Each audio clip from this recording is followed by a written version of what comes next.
Les lobbying payants menés par Martin Kabouya Moulamba Kabitanga, gouverneur du Kassa central auprès de la Banque mondiale, est désormais porteur d'espoir en faveur de la population de sa province.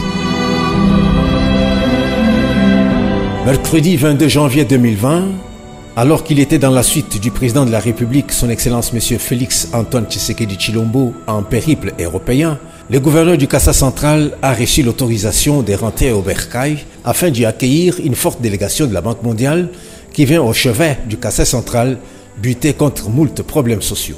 Au bas de la passerelle, un comité restreint d'accueil composé du vice-gouverneur, le professeur Ambroise Kamoukounimukinai, le maire de Kananga, le commandant de la RVA, le nouveau commissaire supérieur principal de la PNC Kassa central et le bourgmestre de Kananga. Monsieur le gouverneur de la province du Kassa central, Excellence, le détachement d'honneur de la police nationale congolaise, garnison de Kananga, est rangé pour vous accueillir et vous rendre les honneurs à l'occasion de votre retour à Kananga.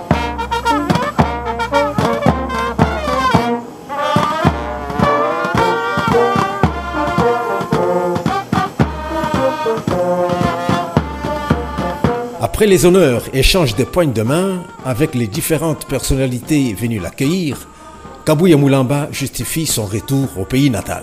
Ici, les choses vont changer. J'ai amené M. Jean-Christophe Carré avec les autres directeurs. Nous avons le directeur du développement humain. Le développement humain, la Banque mondiale prend la santé, l'éducation, la protection sociale, etc. Vous avez aussi une dame d'origine belge qui est la directrice de la gouvernance à tout ce qui concerne les finances, la mobilisation des recettes, la maximisation de celles-ci. Ça, c'est cette dame qui est arrivée et d'autres directeurs dont je ne maîtrise pas trop bien les noms, mais sinon, ils sont là. En effet, une forte délégation de la Banque mondiale, conduite par le directeur des opérations Jean-Christophe Carré, est arrivée à Kananga en vue de palper du doigt les réalités vécues par un peuple qui sort à peine de l'horreur issue de l'insurrection des miliciens de Kamwina Nsapu. Quoiqu'appartenant à l'histoire, mais ayant laissé des stigmates et séquelles innommables dans la mémoire collective. Accompagné de ses hôtes, le numéro 1 de la province entame la visite des écoles primaires et secondaires de la place.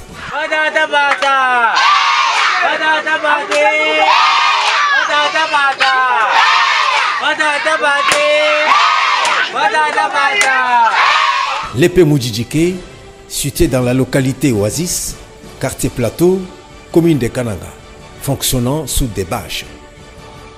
Ensuite, l'épée Bwenamuntu 1 et 2, au centre-ville de Kananga. Mais...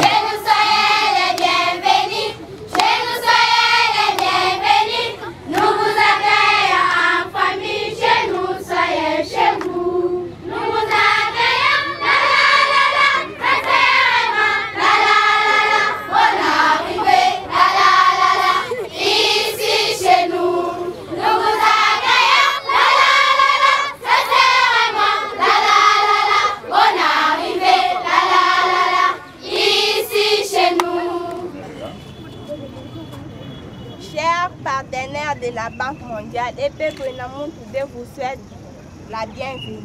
Chez nous, soyez chez vous. Merci.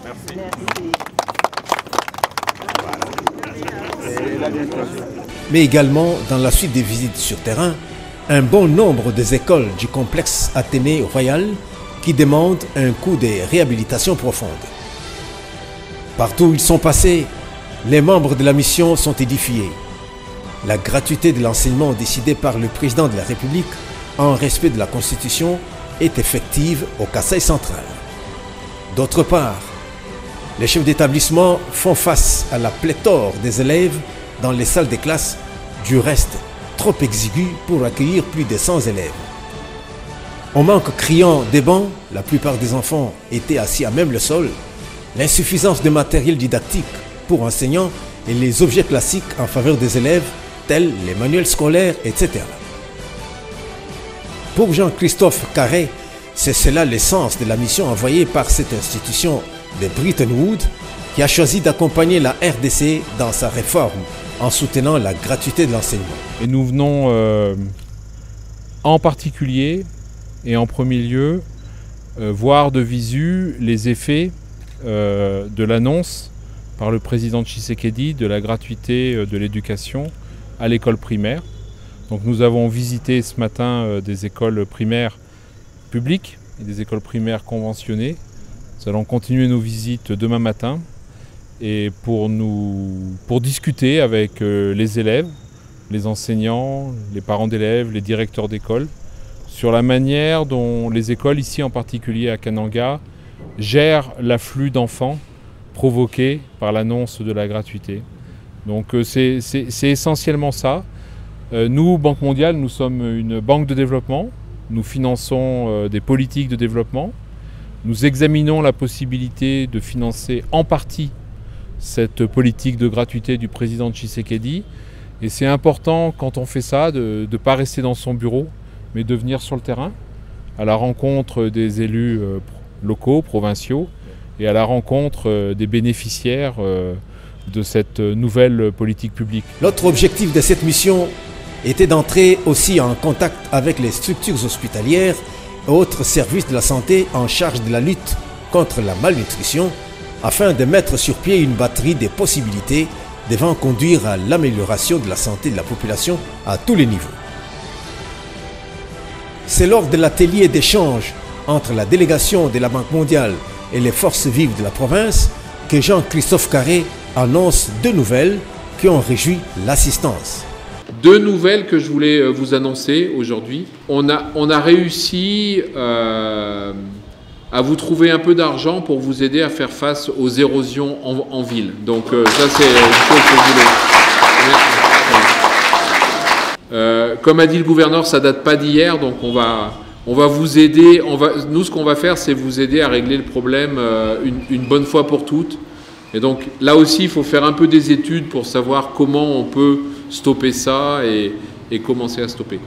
La deuxième chose, parce que c'était une demande qu'on a obtenue aussi, c'était une demande forte. Vous nous avez dit que pendant les événements de 2016, beaucoup d'écoles ont été brûlées et détruites. Donc on a également trouvé des fonds pour vous aider à reconstruire 40% des écoles Donc on est là à vos côtés et on va vous aider à adresser un par un, les uns après les autres, les problèmes de développement que vous avez. Le directeur pays de la Banque mondiale a tenu à mettre tout le monde au parfum de l'action qu'est son institution en faveur de la population en procédure d'urgence. C'est qu'en pense Martin Kabouya, Moulamba Kabita. La Banque mondiale a un programme qu'on appelle Programme de développement urbain. Ce programme est ailleurs, dans les autres provinces. Nous, ici, on n'était pas concernés par ce programme parce que, comme je le disais tout à l'heure, le paradigme était que nous étions laissés pour compte. Alors aujourd'hui, grâce au leadership de votre gouvernement et au concours de la Banque mondiale localement, la Banque mondiale a déclaré la province du Kasaï central éligible à ce programme, ce qui fait qu'il y a un paquet de 5 millions de dollars qui va être débloqué dans les prochains jours pour les érosions de Kananga, principalement. Il y en a 6-7. Deuxième nouvelle, les écoles. On en a 500 qui sont détruites, mais il y aura 40% qui vont être reconstruites et réhabilitées. C'est ce jeudi 23 janvier 2020 que la mission de la délégation de la Banque mondiale a pris fin après avoir passé 48 heures de travail intense, de contacts exaltants et épanouissants au Kasaï central.